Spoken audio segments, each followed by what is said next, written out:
Good morning, good afternoon, good evening, good night. It's yours truly, Ricky T. Anthony from Training with Pryd, Pryd, where predators run your domain.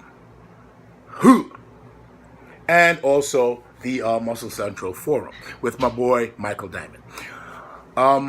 Been out for a while, been on vacation, been doing some things, been taking care of business, and I didn't get a chance to chime in on the Jeremy Buendia, Sergio Oliva, Dexter Jackson situation.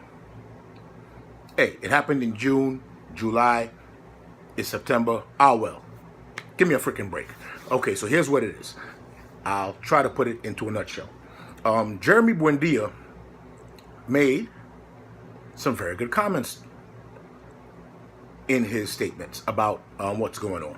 When he said, yeah, well, we came into the sport, and when we came into the sport blew up, and it blew up. Where he was mistaken, he said it's because of us. Partly.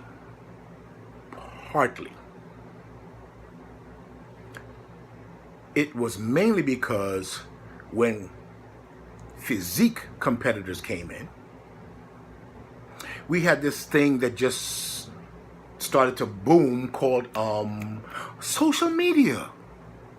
So it just so happened that when he came in, YouTube, Facebook, Twitter, Instagram, all these things were taking off, right?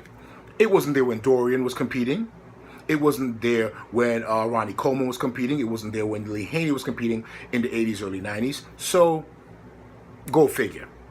They happened to fall in at a time where bodybuilding was questioning itself, male bodybuilding was questioning itself, bodybuilding as a whole, because females bodybuilding was taking a downturn, and male bodybuilding, they were trying to figure out, well, how can we not go where they went with women's bodybuilding? And they happened to come in, Facebook, Twitter, YouTube, Instagram, everything blew up.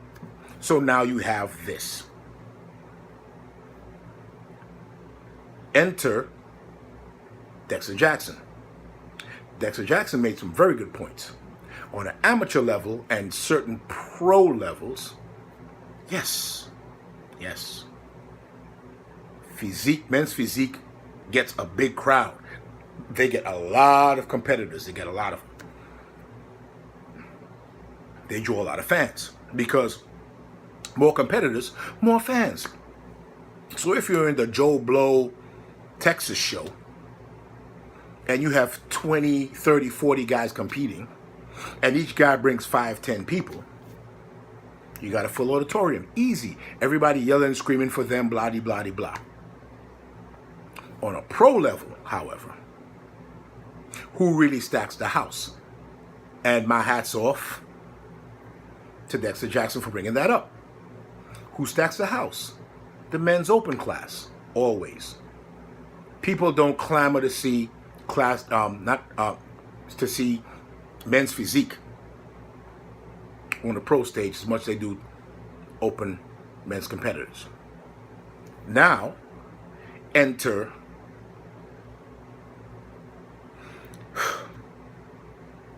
Sergio Oliva Jr. I have a lot of respect for him. I have a lot of respect for his father, what his father did with the sport, the physique he brought, and everything going on up to Sergio Oliva Jr.'s entering the sport. Why does Sergio Oliva Jr. always seem so butthurt about guys leaving the open to go to classic physique or so on and so forth? And he's always throwing jabs at that, always. Is it because, Sergio Oliva Jr., you are scared that in maybe 5 to 10 years, classic physique can become its own standalone show and take away from the open what you're trying to be, what your father was? And your father was actually a cross between classic physique and opens men bodybuilding today. Because if they're saying they're basing classic physique on Arnold, Frank Zane, Franco Columbu, your father, Sergio Oliva Sr., has to be in that category because he was there. Samir Bannout was there when he won the '83 Mr. Olympia. Chris Dickerson was there when he won the 82 Mr. Olympia. So all of these guys that were there, it's based on them. So your father was technically classic physique. You don't have a tiny waistline like your father. Let's just admit that. But to your credit, you are bigger than your father was. Okay? But why do you always seem so butthurt about guys leaving open bodybuilding to go to classic physique? Why? Just focus on you. You're in the Mr. Olympia this year. The biggest stage. Finally, after all these years of plowing and working on your physique and working on your mental game and training with the best, like training with Tom Platz and all these other guys to help bring your physique to fruition. And all you can do is throw spitballs at classic physique. There must be something there. There must be something right there in Sergio Oliva Jr.'s head that he can't handle it. I've said it before in other videos and I'll say it again. There's something there.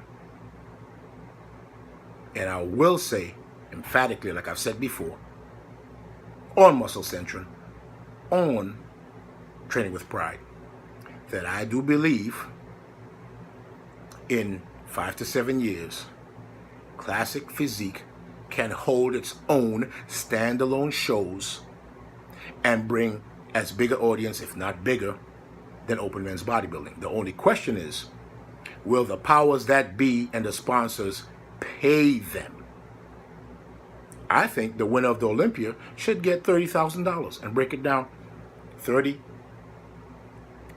20, 17, 13, till all 10 competitors get, till the 10th guy gets $1,000. But that's for another story. Yours truly, Ricky T. Anthony, Training with Pryd and Muscle Central TV. Signing out. I'm done.